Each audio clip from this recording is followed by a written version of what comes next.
Après la réunion tenue par son Excellence Félix Antoine Tshisekedi Tshilombo, le docteur qui est le chef du comité sur lutte contre ce Covid-19, M. Jean-Jacques Mouyembe, a fait appel à la presse pour en divulguer quelques informations dont nous allons vous proposer dans quelques minutes. Je suis Jonathan Bongana, toujours pour vous servir. Bonjour, bonsoir, selon l'heure à laquelle vous nous recevez. Je vous demande aussi de vous abonner massivement sur Bongana Media, pourquoi pas sur sa chaîne sœur, qui est Africa Media Info. Abonnez-vous aussi, là où vous aurez des informations. Donc, tout à l'heure, nous allons nous rendre dans la salle pour suivre en intégralité tout ce que le docteur va nous annoncer sur cette pandémie qui est en train de déranger maintenant la RDC. Suivant, et nous allons revenir juste après.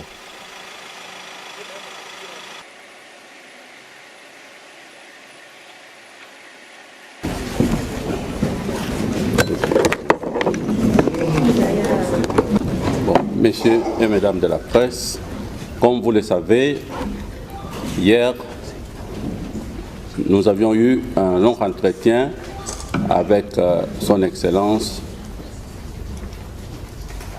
Félix Tshisekedi Tshilombo, président de la République, qui a tenu à nous mettre ensemble pour clarifier la problématique de la gestion de l'épidémie du Covid-19. Son Excellence ministre de la Santé était présent. Les membres du Task Force présidentiel étaient présents et les membres du secrétariat technique du comité multisectoriel étaient présents. Au terme, n'est-ce pas, de cet entretien, nous avons eu le go du président de la République qui s'est comporté en président en guerre contre l'épidémie de Covid. Nous avons donc le combat et nous tenons donc à vous dire que ce combat sera basé sur des évidences scientifiques et sur les différentes expériences que nous avons développées au cours des années. Cette victoire sera également le fruit de la coopération de toute la population de la RDC et spécialement de l'éveil de conscience des Quinois et des Quinoises. Je l'ai dit parce que la lutte contre le Covid, sans l'implication des communautés, sans l'implication de la population, il est quasi impossible d'obtenir la victoire. Votre présence, messieurs et mesdames de la presse, est très importante pour accompagner les secrétariats techniques en donnant l'information adéquate, l'information juste, sans créer la panique, n'est-ce pas, dans la population. Alors, pour vous donner la situation actuelle de l'évolution de l'épidémie dans notre pays, nous avons en ce jour 45 cas confirmés, dont 3 décès. Et la répartition des cas confirmés, selon les tranches d'âge, nous voyons que ce sont des jeunes adultes entre 31 ans et 50 ans qui sont les plus atteints. Les enfants, d'une façon générale, des enfants de 0 à 16 ans sont épargnés. Et lorsque nous voyons la répartition par sexe, la majorité des cas sont des hommes, soit 76%, et les femmes représentent 12%. Et lorsque nous faisons la répartition des cas confirmés, la répartition par commune de Kinshasa, la majorité des cas, c'est la commune de la Gombe. Et quelques cas, on a trouvé dans la commune de Kitambo et la commune de Kinshasa. Donc pour le moment, toutes les autres communes sont en vert. Donc le point chaud, nous pouvons dire, le point chaud, c'est la Gombe. Alors, notre stratégie est de stopper l'expansion du virus vers d'autres communes. Si nous pouvons arriver à cela, nous empêcherons que le virus entre dans les autres provinces. Pour le moment, toutes les autres provinces sont épargnées. Les cas de 2 malades suspects à Lubumbashi, ces cas n'ont pas été confirmés par les tests de laboratoire effectués ici à l'INRB. Alors, quand nous voyons l'évolution des cas, pour dire ces cas viennent d'où?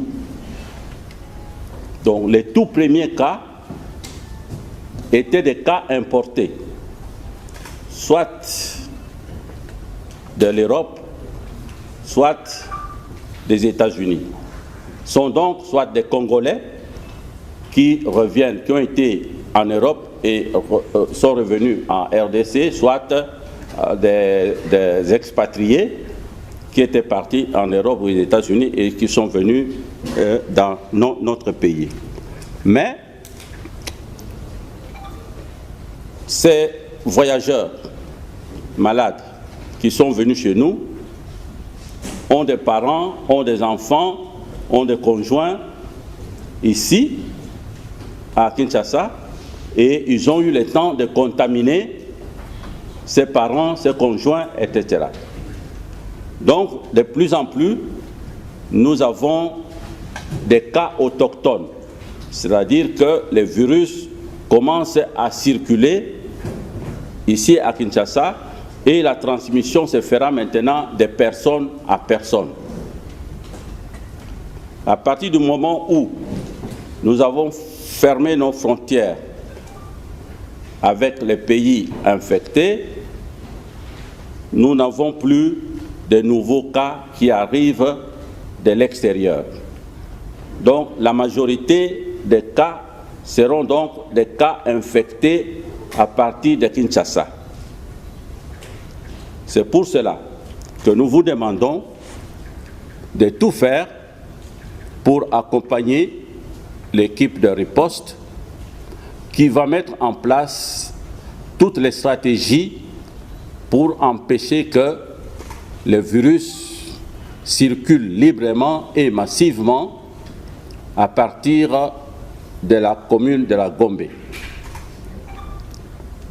Prochainement, donc, nous allons tenir une conférence de presse pour détailler toutes les mesures que nous avons mises en place pour lutter et contenir le virus actuellement seulement dans la commune de la Gombe. Voilà, mesdames et messieurs de la presse, l'annonce que je voulais vous faire ce jour. Donc, nous avons pris les choses en main, nous avons confiance en nous-mêmes Nous avons confiance dans la population de la RDC et le soutien de la population de Kinshasa pour que cette épidémie s'arrête ici à Kinshasa et n'atteigne pas les autres provinces du pays. Merci beaucoup de votre aimable attention. Nous avions eu un long entretien avec son Excellence. Bon, je pense que les guérisons, nous en aurons beaucoup. Hein? Parce que, comme vous le savez, le taux de mortalité du Covid est largement inférieur à celui de Ebola.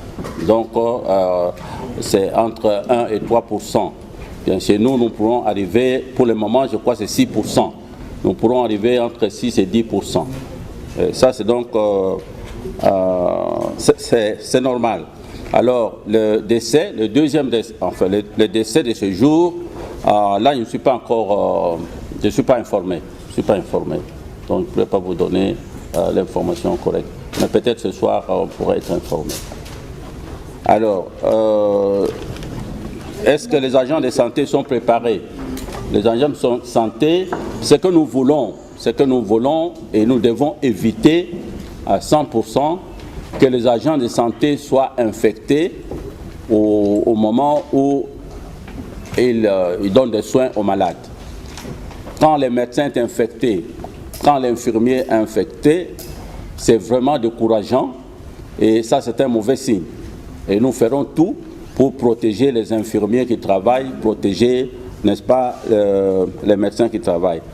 Nous allons organiser plusieurs séances de formation technique et de formation de biosécurité, c'est-à-dire comment se protéger et comment protéger les autres pendant les soins administrés aux malades, pendant le prélèvement des échantillons chez les malades. Il y aura donc tous ces médecins, tous ces infirmiers seront formés. Alors, pourquoi cacher l'identification des malades? Bon, il y a d'abord le problème éthique. Nous sommes des médecins. Moi, je ne peux pas aller divulguer à tout ce que mon secrétaire est malade. Ça, c'est impossible. On ne peut pas le faire. Et puis, même si on vous le dit, qu'est-ce que vous allez faire? Non, oui, d'accord. Mais est-ce que vous avez des contacts avec quelqu'un qui est à la Gombe pour vous éloigner? Donc, nous allons plutôt suivre tous les contacts. Ce que nous voulons faire maintenant, c'est faire la liste de tous les contacts des cas positifs et vraiment les suivre et même faire un test de screening, donc de dépistage. Il faut vous dire aussi, messieurs, mesdames, que ce n'est pas seulement la Gombe, comme on peut dire, mais c'est toutes les communes qui sont à risque. Parce que, en fait, les VIP de Gombe, son chauffeur c'est qui? C'est quelqu'un de Ngaba. Son domestique c'est qui? C'est quelqu'un de Massina. Donc, le risque est très grand. Ce qui est important pour nous, c'est vraiment d'être vigilants et de mener cette lutte ensemble. Alors, pourquoi la suspension du vol de province? Pourquoi bon, vous savez, il y a déjà une série de mesures qu'on a prises. Et maintenant, nous voulons voir l'efficacité de ces mesures. Il faut toujours les évaluer.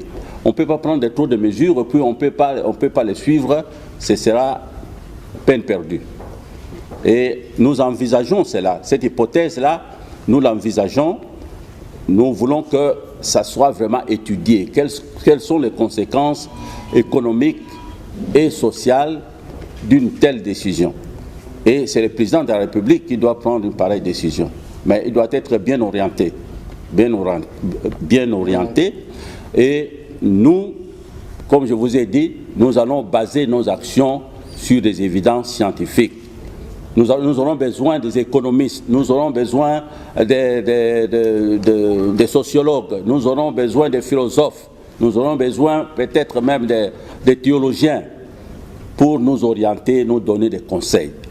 Vous faites ceci, voilà l'église sera comme ça. Vous faites ceci, voici la société sera comme ça. Nous avons besoin de ça.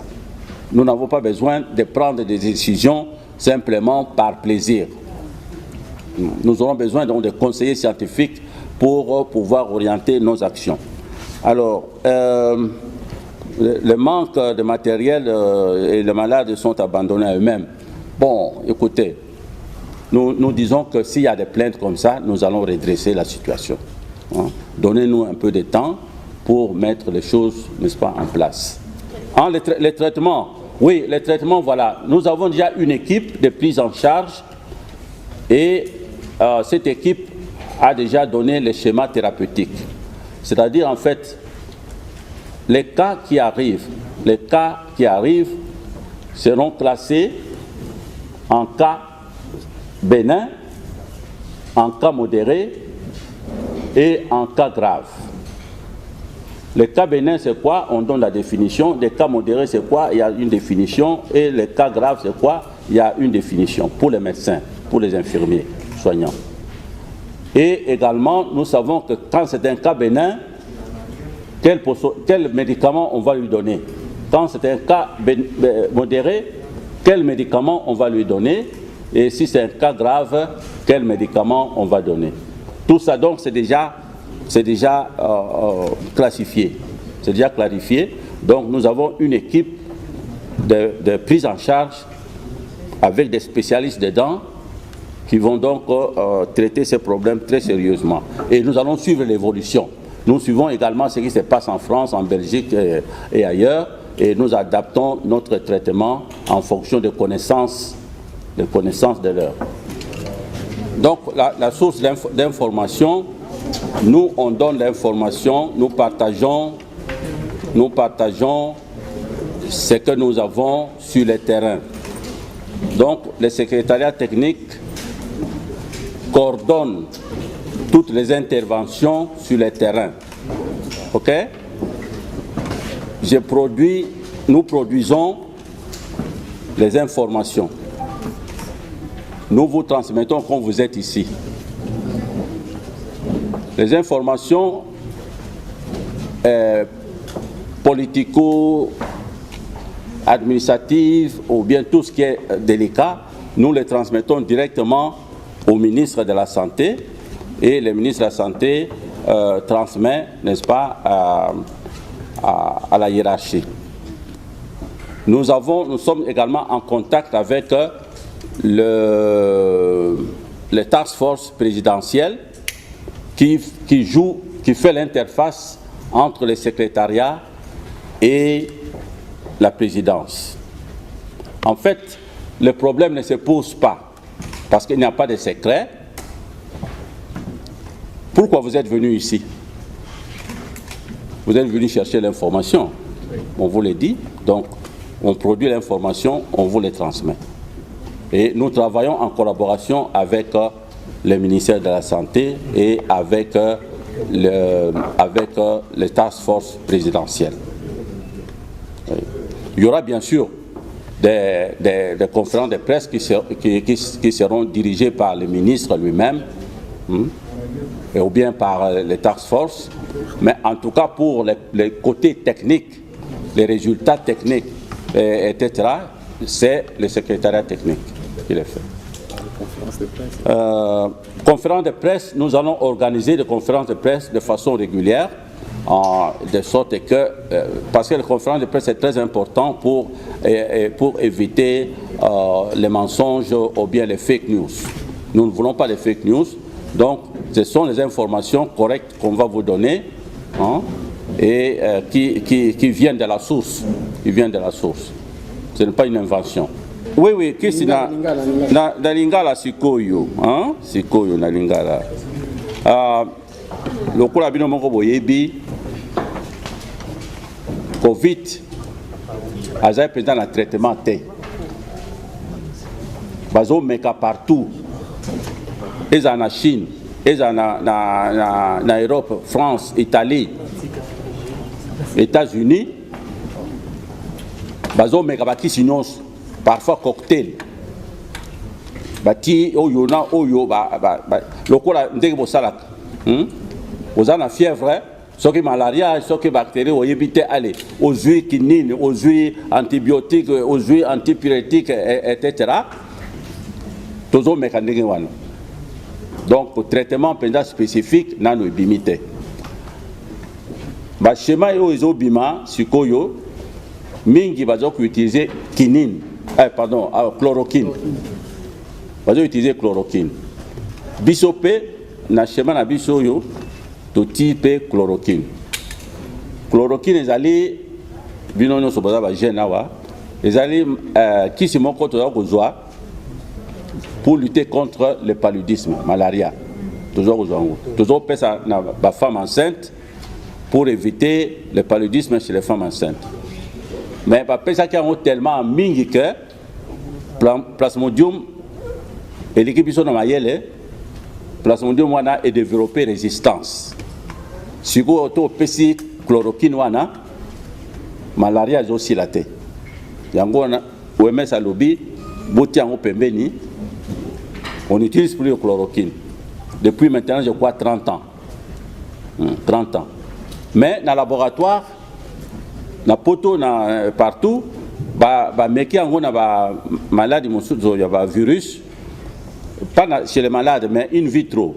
Donc, la tube dans le laboratoire, il moniteur, chloroquine, ils ont un effet contre les virus, certains virus, dont le coronavirus. Wana ezali na laboratoire. Sikoyo na ba malade ba pesi yango, mais jusqu'à présent ata étude moko éprouvé que chloroquine wana ezali efficace. Mais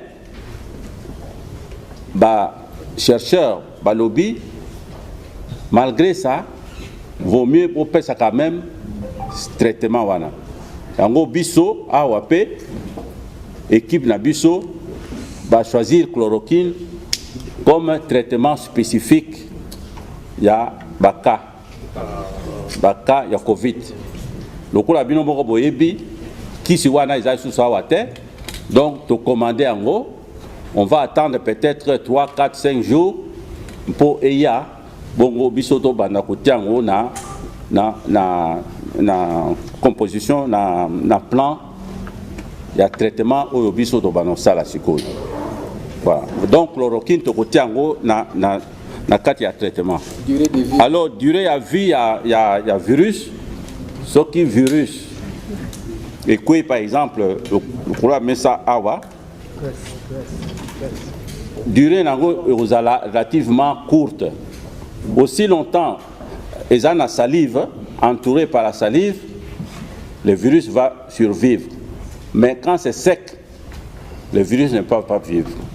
Donc, je pense, entre 1 heure, 2 heures, à pour survivre, et puis après, c'est fini. Il va disparaître. Mais, chaleur du corps, ils ont combien? Ils ont au moins 36, 37. Sauf que ça, les fièvres. Au coup, il y a 38, 40. Et bon, ce qui virus on a vu ça parce que chaleur, virus au koufa. Mais comment il peut résister dans le corps quand votre corps est à 40 degrés? Résister pour l'année. Donc le virus est bien protégé quand il est dans la cellule, dans le corps. Donc température il y a 40, ça ne lui dit rien du tout. Mais en dehors, sur une surface lisse comme ça, il peut encore résister 1 heure, 2 heures, aussi longtemps que c'est humide. Mais on a tout le bas, vous avez la propre dans ma boko. Propriété, hygiène dans ma boko, c'est très important parce que au cours il y a aussi boyé, vous regardez quelqu'un a mis les choses à dire, vous attrapez ça, vous voyez. Ou bien vous toussez comme ça, vous toussez et puis vous saluez encore quelqu'un. Vous transmettez le virus. Et on a lobby, ce que vous toussez, ça la bouille. Comme ça, au moins, c'est ici. Et puis, évitez vraiment de serrer les mains en ce moment-ci. Dès que vous allez voir trop nombreux comme ça, ce n'est pas bon. Ce n'est pas bon. Bon, à Kanissi, ça c'est la dernière fois. La fois prochaine, vous serez un peu plus élevé. éloignés les uns des autres. Vous avez suivi en intégralité tout ce que le docteur Jean-Jacques Muyembe venait nous annoncer. Il a cité entre autres, je peux paraphraser tout ce qu'il a dit, il a cité entre autres qu'il y a 3 communes qui sont maintenant mises, je peux dire, en quarantaine, qui sont dangereuses. Entre autres, il a cité la commune de la Gombe, il a cité aussi la commune de Kitambo, il a aussi cité la commune de Kinshasa. Donc la plupart des cas est beaucoup plus se retrouver dans ces 3 communes. Il a aussi dit qu'il y a environ maintenant 48 cas, dont 3 décès confirmés, mais on ne sait pas s'il y a un 4e décès et qu'on a eu à suivre durant un journal comme ça. Donc ils sont, je suis sûr, en train de faire des tests pour savoir si la personne est bel et bien morte de ce Covid-19.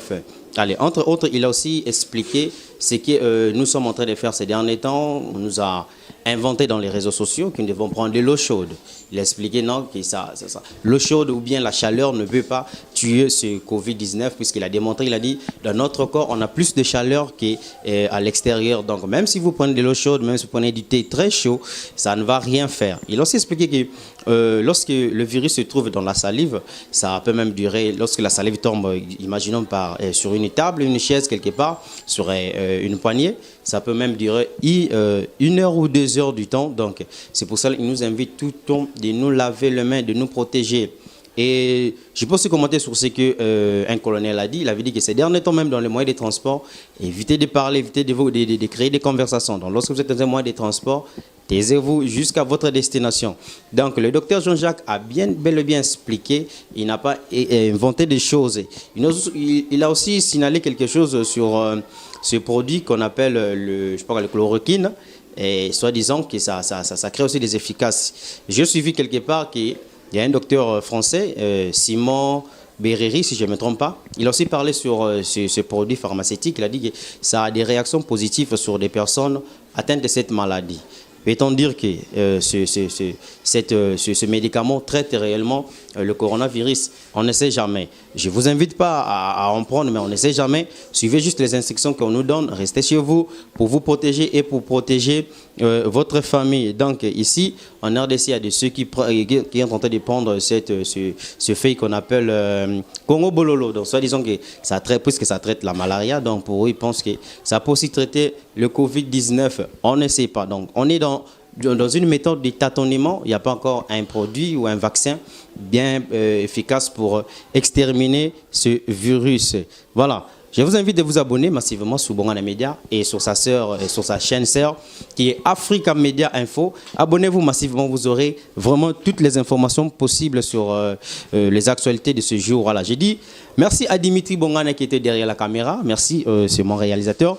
Merci à Papa Po, le King de Toronto. Merci à Maman Mati. Merci à Romaine Alilo. Merci à Ethan et à Christini.